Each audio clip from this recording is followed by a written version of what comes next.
Hello everyone, we are Group Water Job from CUHK. To begin with, please have a guess by common sense. How serious the type 2 diabetes pandemics are? Actually, the facts may be even more serious than you think. Till 2021, almost 1.2 million Australians live with type 2 diabetes, with around 125 people who are diagnosed with type 2 diabetes every day. Throughout our presentation, we will talk about firstly the context and the fundamental and specific problems in Australia. Secondly, possible solutions to the diabetes. Thirdly, an advantage and disadvantage analysis of existing and optimized solutions. Let's dive into the context and the fundamental and specific problems in Australia causing the type 2 diabetes pandemic. Type 2 diabetes is a condition in which there is a disorder in regulating and using sugar, especially glucose, as a fuel in the body. It is mainly caused by a combination of two primary factors: defective insulin secretion by pancreatic beta cells and the inability of insulin-sensitive tissues to respond appropriately to insulin. It is a lifelong and widespread condition all around the world. To find out the underlying reasons for the type 2 diabetes pandemic in Australia, we can analyze it in two parts: fundamental and specific problems. The fundamental reason is the low obedience of the patients to the treatment for type 2 diabetes. The percentage of patients who are willing to follow the treatments in Australia is low, that is only 1 in 5. Some patients are unwilling to take the medications and inject insulin. Specific reasons, we can divide the problems into two main levels: the personal level and the systemic level. On a personal level, the main three factors of the pandemic are as follows: economic factor, educational factor, and psychological factor, which all result in low willingness of patients to be treated.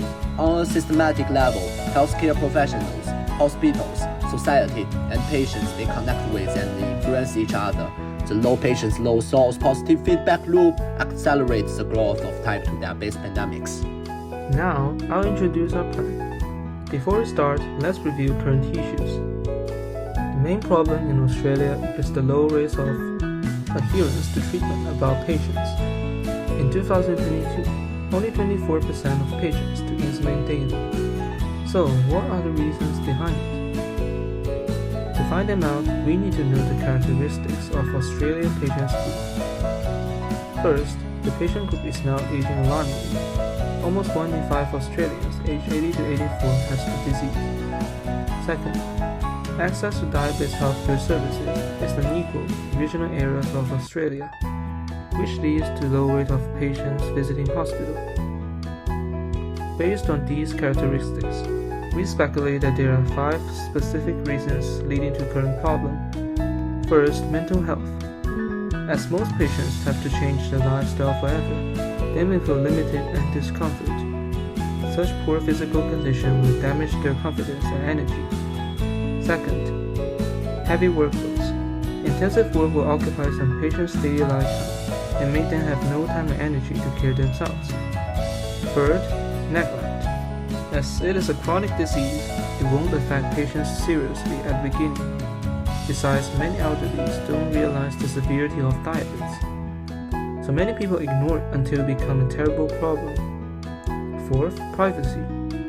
Self-management usually requires monitoring patients' body data. Thus, many patients believe their private information may be compromised. Fifth, digital divide. Many old patients now can't get used to using smart apps and devices.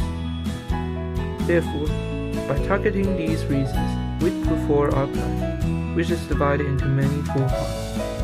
First, I will start with diagnosis and review. During regular diagnosis, the doctor will check patient's physical condition and provide feedback. If the symptoms are severe, the patients will be hospitalized for care. Otherwise, they will be prescribed medication and return home. Besides these regular procedures, we also add multidisciplinary health check.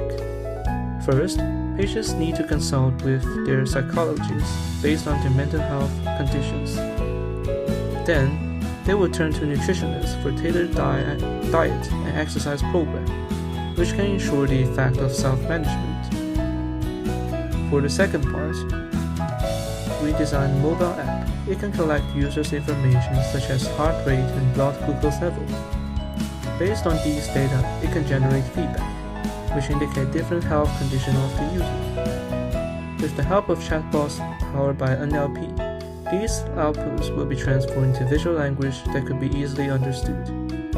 What's more, our app is also be able to set medicine-taking reminders and provide tailored suggestions on patients' diets based on real-time data. As for monitoring, we decided to use remote patient monitoring system to monitor patients' data. This is a technology that uses a series of peripheral measuring devices, such as blood pressure cuffs, to obtain data, integrate it, and transmit to the doctor to monitor the patient's physical condition.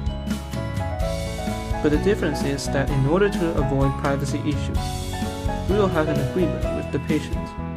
The patient needs to monitor the data regularly as requested, but the data will not be communicated directly to the doctor, but first to the patient, so that the patient can manage themselves. Doctors regularly collect the data from patients for examination, and patients could provide it voluntarily, thus ensuring the patient's private data is in their own hands. Then, let's come to the final part, community.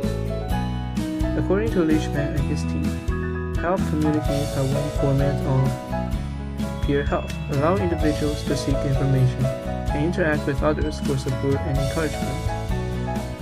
So, we plan to establish diabetes patient centers in each community. Here, patients can come together to share their treatment experiences and encourage each other. Besides, there will be psychologists and volunteers to provide psychological counseling. Moreover, elderly patients can also escape from loneliness in offline centers and gain support from peers and neighbors. For those living in a remote region, come to an activity center may be difficult, so we also plan to design an online community. It operates just like an online forum, allowing patients to communicate with friends and doctors 1,000 miles away, thus providing great convenience for patients to consult and obtain psychological assistance. Although we have made certain improvements in hospital treatment, social supervision, and technological means, this plan still has certain limitations. As is shown in newspaper The Australian, the poverty rate for Australia's total population who are suffering from T2D still remains a relatively high value. However, all solutions mentioned above will increase the cost of treatment to a certain extent. For families with financial constraints, our plan may be difficult to adopt. So, it is suggested that they use our APP mentioned before to reduce hospital examination consumption and improve the probability of the solution. They can also share their feelings and symptoms to acquire customized treatment recommendations from experts.